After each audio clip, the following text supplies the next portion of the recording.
Hola, me piden que hoy les hablemos del miedo, porque mucha gente está atemorizada, por no decir a veces aterrada. Pero poco a poco los incrédulos se van contagiando de esa terrible enfermedad que se llama miedo. El miedo es una de las enfermedades más mortíferas y asesinas, porque la frecuencia menor a 100 Hz, que es la frecuencia del miedo, paraliza el sistema inmunológico y este hace que nuestros pulmones colapsen, pensando en el miedo a la muerte.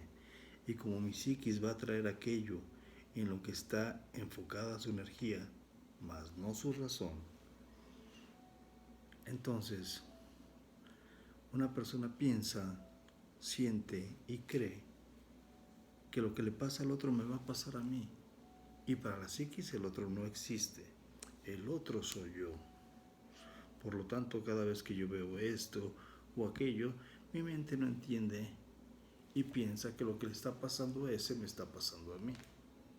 Y así lo siente. Solamente es el tiempo entre la causa y el efecto. En lo que yo pienso, estoy otorgando energía y la energía tarda en generar una acción que tendrá una reacción en la cual yo enfermaré. Y basta con creer que pasé al lado de alguien para crearlo.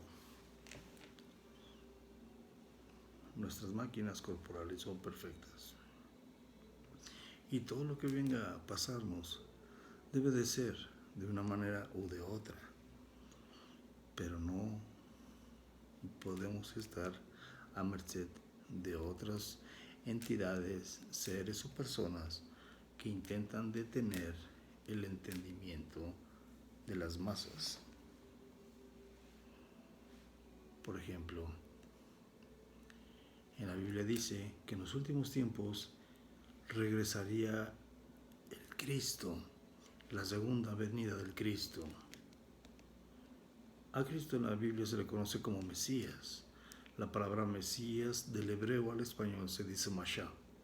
Pero Mashá, la traducción al español, quiere decir hombre u hombres inteligentes.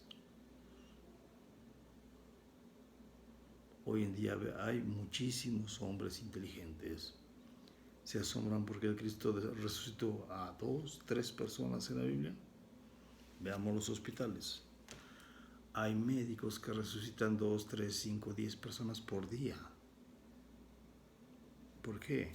Porque la Biblia dice, y cosas más grandes verán, pero también cosas más grandes harán.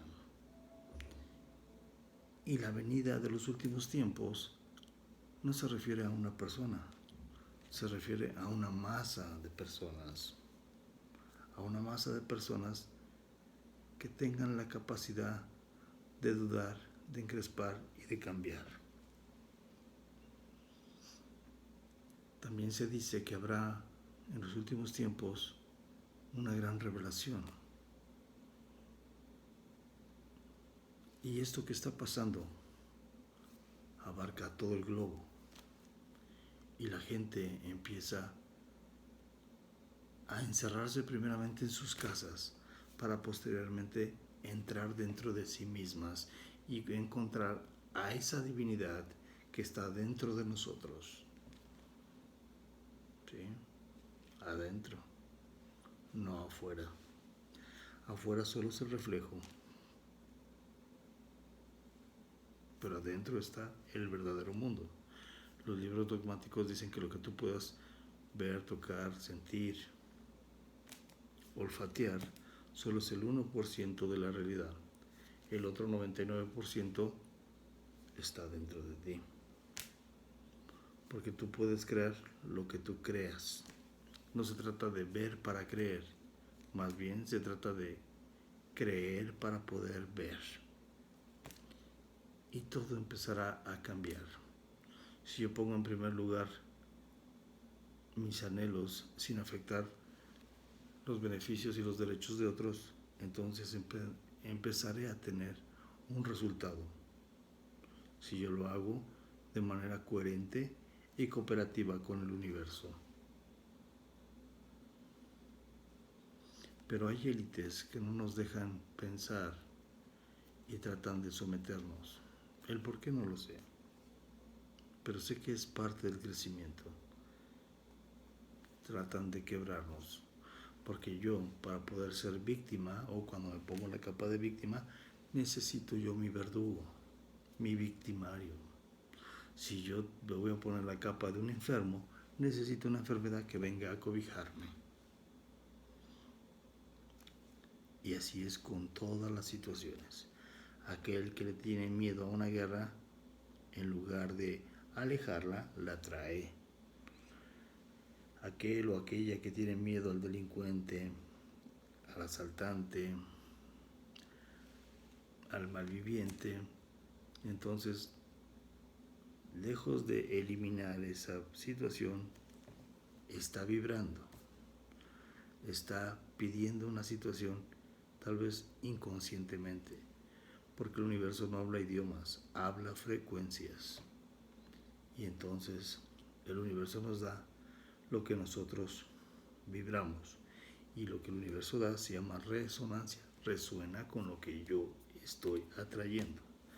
Para darme a entender mejor, es como sintonizar cierta estación de radio, una estación de música clásica, por ejemplo.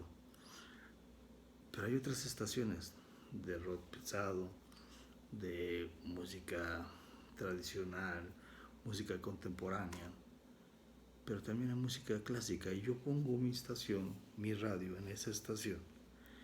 Y a pesar de que las otras estaciones estén sintonizadas en otras frecuencias, no van a interferir con la sintonía que yo tengo. Cuando yo me pongo en cierta frecuencia de miedo, voy a traer cosas que me den más miedo. Si yo me pongo en frecuencias de violencia, voy a traer a mí cosas que me traigan más violencia. Nada más se trata de frecuenciarme, de saber hacia dónde dirigirme. Y entonces empezaré a tener una dirección en este barco corporal llamado vida humana. Porque venimos a aprender, venimos a trascender, pero también venimos a entender. Solo es un juego.